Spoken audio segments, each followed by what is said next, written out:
জমি জমা ও ব্যবসা প্রতিষ্ঠান লিখে না দেয়ায় বাবাকে পেটালেন ছেলে।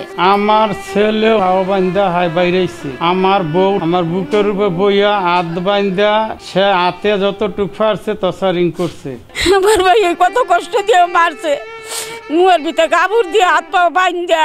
হসপিটালের বেডে মৃত্যুর যন্ত্রণা নিয়ে একটু বাঁচার আকুতিতে কাতরাচ্ছেন বাবা হানিফ। সবার কাছে আমার আকুল আবেদন, আমার জানের নিরাপত্তার জন্য আমি সবার কাছে সাহায্য চাইছি।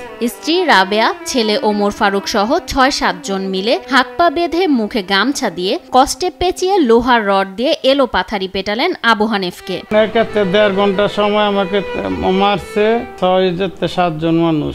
আমার ভাইয়ের ঘরে আলামত আছে, আলামত আপনারা দেখতে পারবেন। এছাড়া বালিশ চাপা দিয়ে শ্বাসরুদ্ধ করে মেরে ফেলার চেষ্টা করে বলেও অভিযোগ ওঠে। আমার বউর বাবা হাত বান্ধা লাইছে, বাবা বান্ধা লাইছে, মুয়ের ভিতরে কাপড় দিয়েছে, এবারে টেপ দাবো মানে আমার বেসাই লাইছে, এবার তারা বাইরে আইছে, বাইরে হাত পাও সাইড হাত পাও ঘুরে।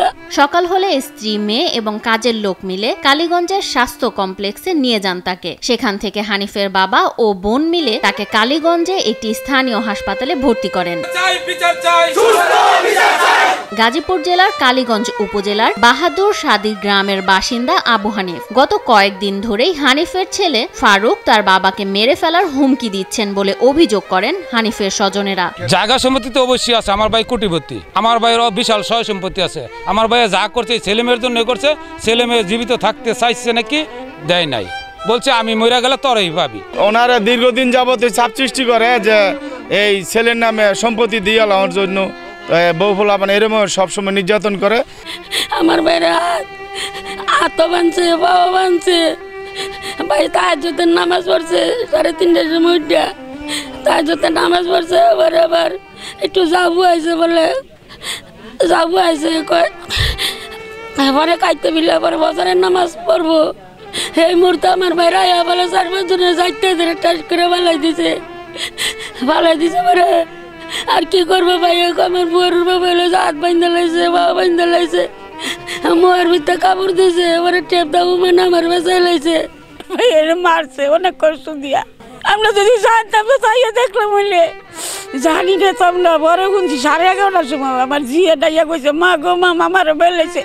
আমি কই কেনা কয় মোর বারুকে ভাইয়ের আড্ডি ভাঙছে, হাত ভেঙে লাইছে, হাতে এনো ভাঙছে হে ভাইয়ের আড্ডি একেবারে গুঁড়া করে লাইছে। মেডিকেল কাল্লা দিয়েছি, আবার আজকে দিয়েছি। এ বিষয়ে কালীগঞ্জ থানায় একটি মামলা দায়ের করা হয়েছে বলে জানান কালীগঞ্জ থানার ভারপ্রাপ্ত কর্মকর্তা মাহতাবুদ্দিন। মামলা হয়েছে যে আমরা প্রথম বলছিলাম মেশিন চাইছি না, পরে যখন সে জ্ঞান ফিরছে সে বলছে না তার ওই মাসছে, এটা মামলা নেওয়া হয়েছে। অভিযোগ দিচ্ছে মামলা নিচ্ছি, এখন আইনগত ব্যবস্থা প্রক্রিয়া দিন বাকি কাজ।